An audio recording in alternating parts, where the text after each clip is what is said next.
would love to rematch. I gave him a shot. It's only right he give me a shot back. Honestly, I'm not too interested in it. You know, we seen his character. We seen the guy cheat. We see the type of person that he is. Hey Ringsiders, what's going on? This is your host, Boxing's Objective Observer, or if you're new, we make content regarding boxing through mini documentaries, backstories, and much more. So if you enjoy that type of content, feel free to subscribe, thumbs up, and hit the notification bell for the latest here on Ringside Stories. Thanks so much for your support in advance. So Devin Haney has come out on ESPN to address the situation regarding Ryan Garcia's failed drug test, which at the making of this episode isn't confirmed yet, as Garcia's B sample hasn't been yet returned. The current 140-pound WBC champion of the world, who took his first official loss as a pro, at least for now, on April 20th, 2024, by majority decision to Ryan Garcia, told ESPN this. Honestly, I'm not too interested in it. You know, we seen his character. We seen the guy cheat. We see the type of person that he is. I don't see myself ever, you know, getting back in the ring. But you know, I'm a fighter. I'm speaking, you know, right now with how I feel. But we never know what the future holds. Even if Ryan Garcia's B sample comes back positive and the result for Ryan Garcia versus Devin Haney gets overturned, the whole world saw what happened on that night. The former undisputed lightweight world champion stepped into a ring with a quote-unquote C-level fighter in Ryan Garcia. The eyes simply cannot unsee what went down in that boxing ring, and every objective observer, every world champion in and around that weight class will have concluded the same thing. Devin Haney can't punch, Devin Haney can't take a punch, and Devin Haney is not a star in boxing. Ryan Garcia, even though he's still a bit of an unproven commodity in boxing himself, not yet a world champion at the making of this recording, went in against Devin Haney, who was his biggest step up as a pro so far, and delivered a lot to talk about for a long time. And I'm on a different level. I'm that elite. I'm that next. Ryan is good, but I'm that next level. Brimming with confidence that comes from being an undefeated world champion in two weight divisions, Devin Haney looked at the victory over Ryan Garcia as a foregone conclusion. I'll end this pussy. Get him out of boxing. It's over. And I'm not a fan of any boxer in particular. I'm not a hater either. However, Devin Haney deserved what he got. For whatsoever a man soweth, that shall he also reap. For he that soweth to his flesh shall of the flesh reap corruption. You see, in short, Devin Haney's career can be described as a manifestation. Someone him and his dad Bill Haney made, who Devin Haney just simply isn't. Before Ryan Garcia was drawn into this drug abuse drama, Devin Haney was quick to request a rematch, even though he just took the worst beating off his professional boxing life. I thought it was a close fight still. I would love to rematch. I gave him a shot. It's only right he give me a shot back. Round 7 will always be remembered as the round linked to Devin Haney's career, and it isn't a pretty picture. He got dropped badly by Ryan Garcia by a left hook that everyone knew was his money punch. Then he received a slow count from a seemingly corrupt referee, Harvey Dock, who ended up taking a point away from Ryan Garcia without a warning, who failed to give Devin Haney a warning himself, much less deduct points for excessive holding, and who simply had multiple chances to stop the fight in round 7, which would have been a sensible thing to do looking back. Yet to turn around and say in the post-fight interview, I thought the ref, let him turn his back, let him hold a little too much. Haney holding on for dear life. So no, Devin Haney doesn't score sympathy points here. Besides, a rematch that was warranted was his 2023 fight with former unified 135-pound champion of the world, Vasily Lomachenko, who many people, yours truly included, believed Loma won. Yet Team Haney did not grant Team Lomachenko the opportunity to grant a much-warranted rematch. Secondly, Devin Haney gleefully took advantage of a person he once called a friend. I know Ryan really well. We even, as kids, went to like circus in Vegas together. We went to the amusement park together. And then they take us to circus. They get the unlimited wristbands. I don't know how, I never even knew they had unlimited wristbands back then. You see, ever since they were 9 years old, Ryan and Devin knew each other, competing against each other in the amateur circuit, and considering the fact that one may not think of Ryan Garcia as the most skilled boxer, it may be a shocker that King Rai was quite decorated as an amateur. Ryan was a 15-time national amateur champion, sporting a record of 250 wins and 50 losses. Devin Haney himself amassed an impressive record as well of 130 victories with 8 losses, and also won several national titles, including the prestigious 2015 Golden Gloves Championship. Both boxers were looked at as being extremely talented, with Devin Haney having solid fundamentals, and Ryan Garcia being blessed with speed and power, including his signature left hook. Up until they met in the pro boxing ring, the Ryan Garcia versus Devin Haney rivalry has been courteous and friendly for most part. Hold up, I need a bout too. If he's a champ, I'm a champ, right? I'm the champ. I'm the champ, and if he wants a real fight, he can fight me. But things would change once both Ryan Garcia and Devin Haney would turn pro. Even though Haney was a talented boxer, he had issues with his marketability. I mean, even as a two-weight world champion, an undisputed world champion, Team Haney failed to make Devin a star. Not really marketable because nobody could really relate to him, nor did Haney appeal to any specific crowd. And on top of that, Devin Haney fights like a typical boxer, safety first, fighting from a distance behind a jab. With almost no power in his hands, Devin Haney certainly did not appeal to boxing casuals.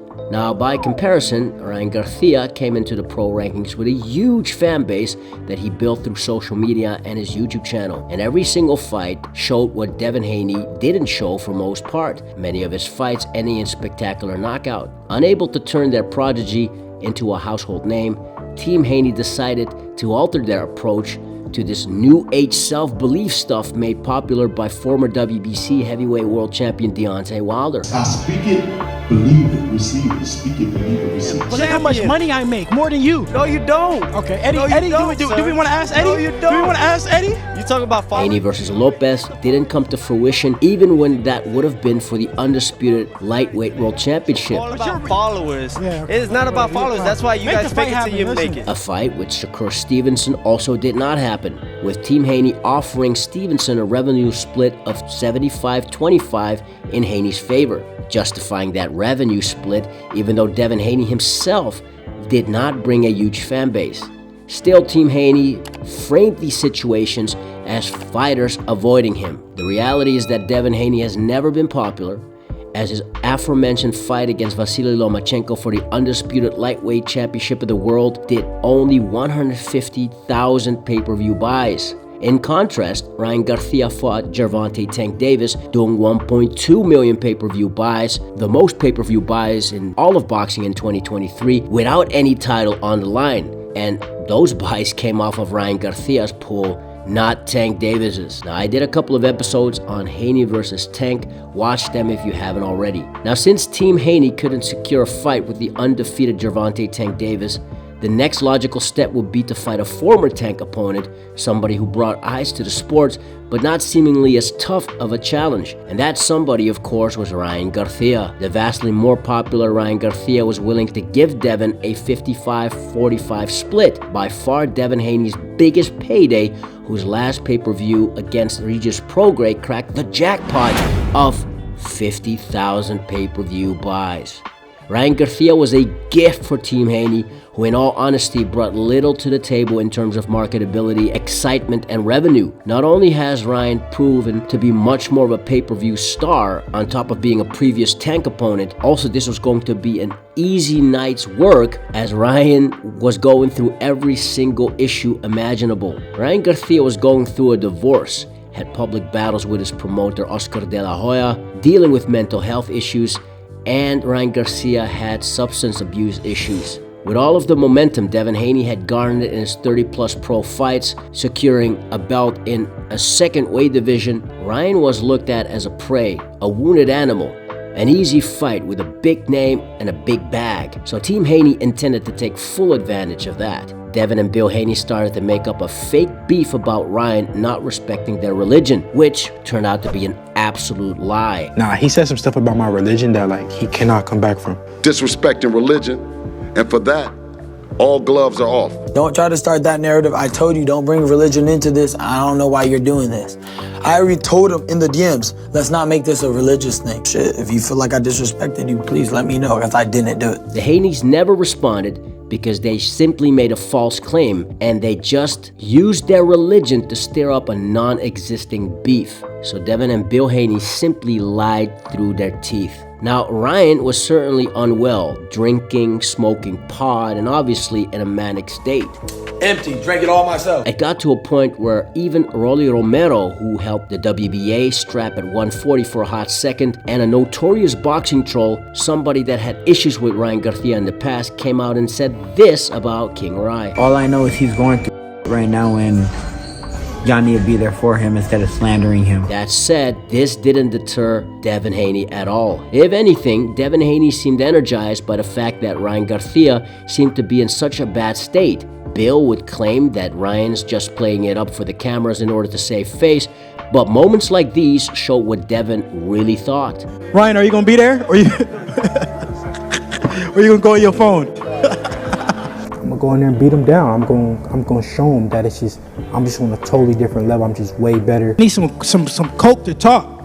He needs some alcohol to talk. This fucking sound dumb as. And honestly speaking, Devin took the bait, as we would later find out. But we'll go deeper on the traps Ryan Garcia laid in a future episode. Everything seemed perfectly set up for Devin to succeed.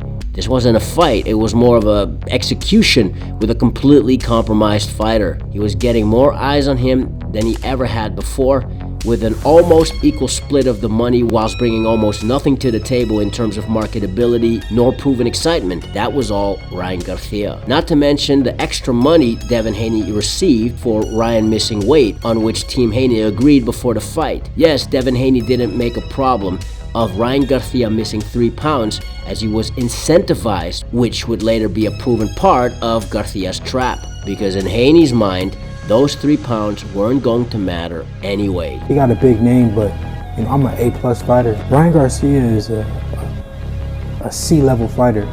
You quit the world, see you take a knee and quit like a. It's a mismatch. I'm levels above this guy. Does he get knocked out? Yeah. Devin went in fully believing that he was going to knock Ryan Garcia out. After several rounds worth of exchanges, Ryan Garcia realized that Devin Haney was the one who couldn't hurt him, and he put Devin down 3 times in round 7 alone, even though only 1 knockdown was counted officially. If this wasn't Devin Haney, if this was a lower profile fight with less prestige on the line, this fight would have been called off in round 7, which Bill Haney showed his unwillingness to take his son out of harm's way. Hopefully, Bill has taken his fair share of humble pie. What I'm sending Devin to do to him shouldn't be on TV. The stoppage just won't be good enough for us. We want him to go to the hospital. We want him up, you know what I mean? We want him beat up, you know what I mean? Close to death. Put your kids to bed. It's 18 and over, because what I'm sending Devin to do to him shouldn't be on TV. Kids shouldn't watch this unless they're with their parents and they're explained to it responsibly and appropriately. And like I said before, I'm doubling down on it. If he dies, he dies. You're looking at a match and you're looking at a man that's being sent in to kill another man. That's what Devin Haney is being sent in to do to Ryan Garcia. Oh! The legs are shot, the confidence is gone on Devin Haney. One more knockdown. Bill, how might you have handled things differently in the build-up to this fight, knowing what we now know? No, it's the same thing. Stay focused, and we know that he was a good fighter. I always said that, right? I never said that he was going to say he's a good fighter, and that's what it is. We want a rematch. He got hit with a shot early, and I don't think that he naturally kind of recovered from it. It didn't swing our way, but what would have been Devin Haney's biggest night in front of the biggest audience ended up being his biggest embarrassment. This wasn't Ryan Garcia trolling everyone whilst actually being in excellent shape. On the contrary, King Rye still did all the things that he claimed he did prior to the fight, which proves Team Haney took Garcia's bait. I walked through the fire and still held it down and still beat Devin Haney and still drink every day and still beat him. And I did everything. This was a case of over-eagerness on Team Haney's part. Devin Haney took advantage of a former friend, believed he was much better than him, to grand levels of delusion. Listen, Ryan might retire before we even get to the fight. So Devin is coming to do bodily harm to him. And you know what? Devin Haney, Bill Haney got what they deserved. For whatsoever a man soweth, that shall he also reap. For he that soweth to his flesh shall of the flesh reap corruption. Now, this isn't to justify Ryan Garcia's substance abuse in any way, should the B sample come back positive. But even if it does, and the result for Ryan Garcia versus Devin Haney gets overturned, the whole world saw what happened on that Saturday night, April 20th, 2024. The former undisputed lightweight world champion stepped into a ring with who he called a quote-unquote C-level fighter in Ryan Garcia. The eyes simply cannot unsee what went down in that boxing ring. Devin Haney can't punch, Devin Haney can't take a punch, and Devin Haney is not a boxing star. What are your thoughts? Let us know in the comments below. If you're new to this channel and you haven't already, feel free to subscribe, thumbs up, and hit the notification bell, as it helps out the channel a lot, i.e. inspire me to make more quality content for y'all. Now, if you've done that already, you're amazing. We already know that. You are the true undisputed world champion. Till next time, Ringsiders, this is your host, Boxing's Objective Observer, with Ringside Stories. Thanks for watching, and have a legendary day.